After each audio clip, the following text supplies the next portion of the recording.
बच्चों, good morning. आज हम लोग 9th क्लास का दो चर वाला रैखिक समीकरण पढ़ेंगे।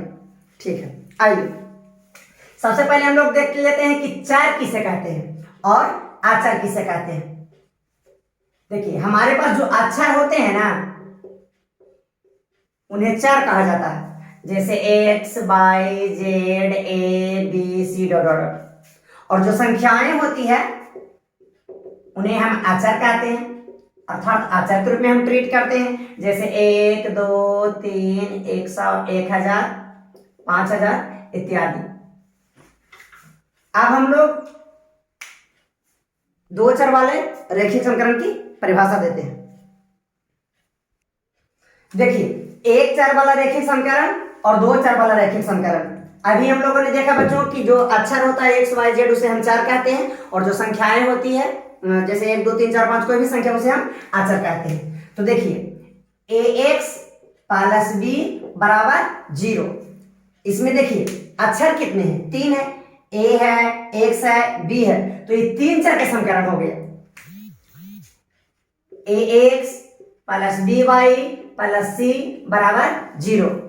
अब इसमें आप अक्षर गिन लीजिए। एक अक्षर ए हो गया, एक्स, बी, वाई, सी, तो ये आपको 5 चर के समीकरण है। ठीक है, इसी तरह से आप देख सकते हैं कि a x plus b y plus c z plus k बराबर 0। आप इसमें गिन लीजिए चरों की संख्या, 1, 2, 3, 4, 5, 6, 7, तो ये 7 चर के समीकरण है। तो एक चर के समीकरण किसे कहते हैं सर? देख लीजिए, ए एक्स प्लस बी बराबर 0।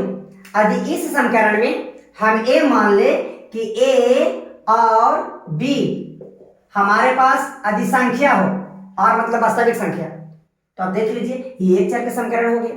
क्यों? क्योंकि ए भी और बी दोनों हमारे पास संख्या हो गया, तो चार केवल कौन हो गया?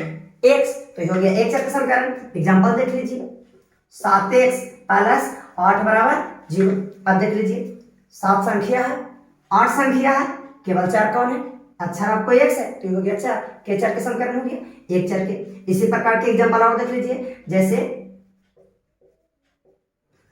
9x माइनस 27 बराबर 0। अब देख लीजिए एक चर के समीकरण है, संख्या संख्या अक्षर। इसी तरह से a x plus b y plus c बराबर 0। अब ये 5 चर की संख्या है, परंतु यदि हमें मान ले कि ए कॉमा बी कॉमा सी ये तीनों यदि वास्तविक संख्या हो जाए, देखिए हमने ए बी सी को वास्तविक संख्या मान लिया, मतलब कोई संख्या है, तो बताइए एक चर का समीकरण हो गया। अब दो चर का समीकरण हो गया, इसमें एक चर के वाले वो एक्स बचा, एक क्या बचा? वाई। एग्जांपल देख लें, 2x प्लस 3y प्लस 9 बराबर 0। देखिए संख्या संख्या संख्या, अक्षर अक्षर, मतलब दो अक्षर है, एगो एक्स है एगो वाई, तो दो चर का समीकरण। और एग्जांपल देख लीजिए,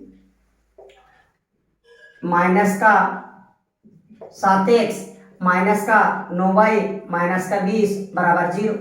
अब देख सकते हैं कि एक चर x है, दूसरा चर y है, तो आपको दो चर के समीकरण हो गए। इसी तरह से हम 3 चर वाले समीकरण और 4 चर वाले समीकरण को भी आपको परिभाषित कर देते हैं।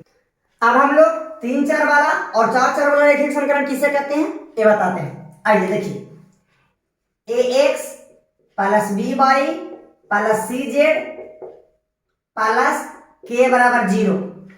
अभी ये आपको बच्चों 7 चर का समीकरण है। A x b y c z के, ये सब अभी आपका अक्षर है, तो ये 7 चर का समीकरण हो गया। परंतु अभी यहां पर हम ये कह दें कि हमारे पास ए बी सी और के यदि ये वास्तविक संख्या हो जाए, मतलब हमने इन सभी चारों को संख्या मान लिया है, तो देखिए आपको 3 चर के बच गया, एक्स वाई जेड।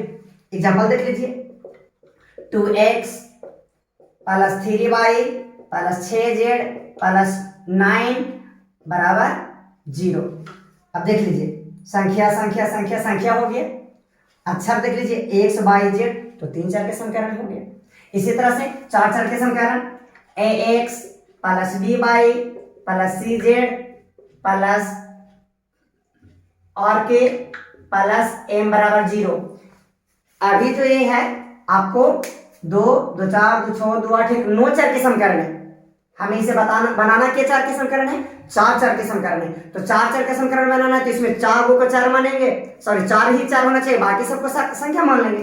तो यहाँ पर हम मान लेते हैं कि यहाँ हमारे पास ए, बी, सी, आर और एम, एक 5 को जो होना चाहिए वो वास्तविक संख्या होना चाहिए। तो आप देख सकते हैं कि यहाँ 4 हो गया, एक्स, वाई, जेड और के।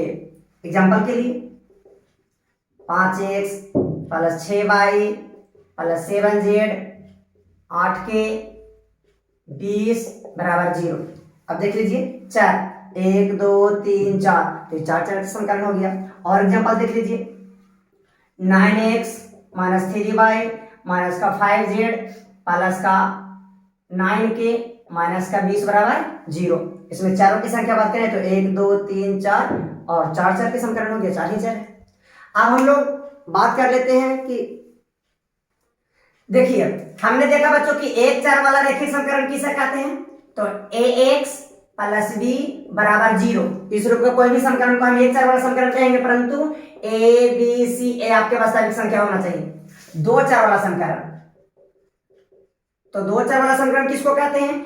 ax plus by plus c बराबर 0, इस रूप में कोई भी समीकरण को हम 2 4 वाला समीकरण कहेंगे, परंतु a b c आपको होना चाहिए बिलोंग टू आर, मतलब वास्तविक संख्या होना चाहिए। 3 4 वाला समीकरण किसे कह रहे हैं? तो 3 4 वाला समीकरण में हो गया कि ax plus by plus cz बराबर 0, इस रूप में कोई भी समीकरण को हम 3 4 वाला समीकरण कहेंगे जहां a b c बिलोंग और कौन a b c sorry plus यहाँ पे कुछ हम संख्या लिख सकते हैं k बराबर 0, जहां a b c belong to कितना r। एक बात याद रखिएगा बच्चों, 1 4 वाला समीकरण में a इक्वल टू नॉट 0 होना चाहिए। 2 4 वाला समीकरण में a इक्वल टू नॉट 0 और साथ में b इक्वल टू नॉट 0 होना चाहिए। 3 4 वाले देखिए समीकरण में a equal to not 0, b equal to not 0 और c इक्वल टू नॉट 0 होना चाहिए। मतलब इन सभी के जगह a b c के जगह 0 नहीं होना चाहिए, बाकी आप कोई भी संख्याएं ले सकते हैं। आइए कुछ एग्जांपल देते हैं जिससे हम, आइए अब हमारे पास एक एग्जांपल है 5x प्लस 9 बराबर 0। देखिए 1 4 के समीकरण है, इसमें आपको पूछेगा कि a और b का मान निकालें। तो सबसे पहले इसका परिभाषा देख लीजिए, 1 4 के समीकरण, इसको 1 4 वाला समीकरण की परिभाषा से कंपेयर करें तो 1 4 के समीकरण है ax प्लस b बराबर 0। अब देख सकते हैं x का गुणांक यहाँ 5 है, x का गुणांक यहाँ a है, इस तरह से a बराबर आपके 5 हो गया और अचर पद आपको 9 है, जिसमें x या y ना रहे उसे अचर पद कहते हैं। यहाँ पर भी अचर पद b हो गया, अर्थात b बराबर कितना हो गया 9। दूसरा एग्जांपल देख लीजिए, हमारे पास 2 चर का समीकरण 2x प्लस 3y प्लस 7 बराबर 0। इसमें से आपसे पूछा जा रहा बच्चों कि a b c का मान निकालें। तो 2 चर वाले रेखीय समीकरण की परिभाषा पहले लिख लीजिए हम कि ax plus by plus c बराबर 0। मिलाइए, x का गुणांक 2, x का गुणांक 1, अर्थात यहाँ a बराबर 2 हो गया। y का गुणांक 3 है, y का गुणांक b है, अर्थात यहाँ b बराबर आपको 3 हो गया। अचर पद c है, अचर पद 7 है, तो यहाँ c बराबर कितना हो गया 7। अब एक और एग्जांपल दे देते हैं 3। देखिए हमारे पास एक 3 चर का समीकरण है 2x plus 3y minus 8z minus 9 बराबर 0। कहता है a b c का मान निकाले। तो 3 चर के समीकरण को हम यहाँ लिख दें, उससे कंपेयर करें ax प्लस by माइनस का cz माइनस प्लस का cz प्लस का k बराबर 0। कंपेयर करें, x का गुणांक 2, x का गुणांक a, तो यहाँ a बराबर 2 हो गया, y मिल गया तो b बराबर 3 हो गया। यहाँ पर z का गुणांक -8, z का गुणांक c, तो यहाँ c बराबर हो गया माइनस का 8। अचर पद k और अचर पद माइनस का 9, तो यहाँ k बराबर हो गया माइनस का 9। अब हम बताते हैं आप सभी को बच्चों कि 1 चर वाले समीकरण में a बराबर 0 क्यों नहीं होना चाहिए, 2 चर वाले रैखिक समीकरण में a और b दोनों क्यों 0 नहीं होना चाहिए, और 3 चर वाले रैखिक समीकरण में a b c तीनों क्यों 0 नहीं होना चाहिए। आइए देखिए 1 चर वाला समीकरण ax प्लस b बराबर 0, इस रूप में कोई भी समीकरण को हम 1 चर वाला समीकरण कहेंगे, परंतु हमारे पास a b, a आपको वास्तविक संख्या होना चाहिए, ये दोनों जैसी संख्या हो जाएगा तो केवल एक चर बचेगा। लेकिन एक चीज और ध्यान दीजिएगा, जहां आप एक के जगह आपको 0 नहीं होना चाहिए। क्यों नहीं होना चाहिए? क्यों? देख लीजिए, यदि हम ए के जगह मान लेते हैं कि 0 है और इस समीकरण में पुट कर देते हैं तो हमारे पास हो जाएगा 0 गुना एक्स प्लस बी बराबर 0। तो ये तो आ गया 0 प्लस बी बराबर 0, अर्थात बी क्या है? देखिए हमने बी को क्या माना, बी तो एक वास्तविक संख्या है। तो यहाँ पर हम क्या देख पा रहे हैं कि जो हमने 4 है वो 4 को ही खो दिया है, अतः एक अचर पद बन गया है।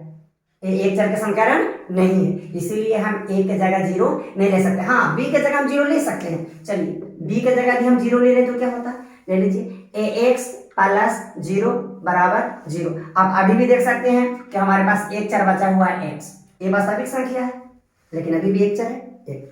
इसी तरह से दो चर वाले रैखिक समीकरण में हम बात कर लेते हैं। चर वाला रैखिक समीकरण, तो दो चर वाला रैखिक समीकरण की परिभाषा क्या है कि ए एक्स प्लस, दो चर वाला रैखिक समीकरण a x plus b y plus c बराबर 0। इस रूप में कोई भी समीकरण को हम दो चर वाला समीकरण कहेंगे, परंतु कब? यदि ए बी सी ए वास्तविक संख्या हो जाए तब, साथ ही आपको a इक्वल टू 0 नहीं होना चाहिए, b इक्वल टू 0 नहीं होना चाहिए। आप c के जगह 0 रख सकते हैं। क्यों? देखिए, यदि मान लेते हैं कि हमारे पास a बराबर 0 है और इस समीकरण में पुट कर देते हैं तो हो गया 0 गुना x plus b y plus c बराबर कितना? 0 थी तो हो गया 0, यानी बी वाई प्लस सी बराबर 0। अब देख लीजिए बी सी हमारा आपका वास्तविक संख्या है, तो यहाँ पर 4 केवल कौन बचा? 1, तो ये तो हो गया एक चर के समीकरण। इसी प्रकार से यदि हम मान लें कि b बराबर 0, यहां रखिए इस समीकरण में ए एक्स प्लस बी के जगह 0 इंटू वाई प्लस सी बराबर 0, तो हो गया ए एक्स प्लस 0 प्लस सी बराबर 0, अर्थात ए एक्स प्लस सी बराबर 0। इसमें देख लीजिए ए और सी आपको वास्तविक संख्या है, तो 4 केवल कौन बच गया? एक्स, एक चर के समीकरण में। अब हम रख के देखते हैं कि सर सी के जगह हम 0 रख के देख ही लेते हैं। अब देख लेते हैं कि c बराबर 0 होगा तो क्या होगा। c के जगह 0 हम रख देते हैं, तो a x plus b y plus 0 बराबर 0, a x plus b y बराबर 0। अब ध्यान से देखिए, जहां ए बी सी ये तीनों तो हमारे पास वास्तविक संख्या है, तो यहाँ ए बी दो हो गए वास्तविक संख्या, बचा कौन? एक्स और वाई, तो देखिए 2 चर बच गए। ठीक है, तो अब हम लोग बात कर लेते हैं 3 चर वाले रैखिक समीकरण में। अब 3 चर वाला रैखिक समीकरण में देख लीजिए a x plus b y plus c z plus k बराबर 0, जहां हमारे पास ए बी सी और के ये आपको होना चाहिए कौन संख्या? वास्तविक संख्या। लेकिन ध्यान रखेंगे कि ए के जगह 0 नहीं होना चाहिए, बी के जगह भी 0 नहीं होना चाहिए और सी के जगह भी 0 नहीं होना चाहिए। हम के जगह 0 लिख सकते हैं। ठीक है, इसमें से किसी एक को आप 0 मान के देख लीजिए क्या होता है। चलिए हम मान लेते हैं, माना कि a बराबर 0, जैसे ही a बराबर 0 कीजिएगा a टर्म आपको 0 हो जाएगा, बचेगा कितना? B y plus c z plus k बराबर 0। इसमें देख लीजिए b आपको वास्तविक संख्या है, c भी वास्तविक संख्या है, k भी वास्तविक संख्या है, तो 4 कौन बचा? एगो x बचा, एगो 2 जेड बचा। तो इस तरह से देखते हैं कि 3 चर वाले रैखिक समीकरण में जब हम a के जगह पुट कर देते हैं 0 तो 2 चर के समीकरण बच जाता है। उसी तरह से b के जगह 0 पुट कर दीजिएगा तो 2 चर के समीकरण बचेगा, c के जगह 0 पुट कर दीजिएगा तो 2 चर के समीकरण बचेगा। लेकिन अगर आप k के जगह 0 पुट कर दीजिएगा तो आपको 3 चर के ही बचेगा। ठीक है, बाकी नेक्स्ट अगले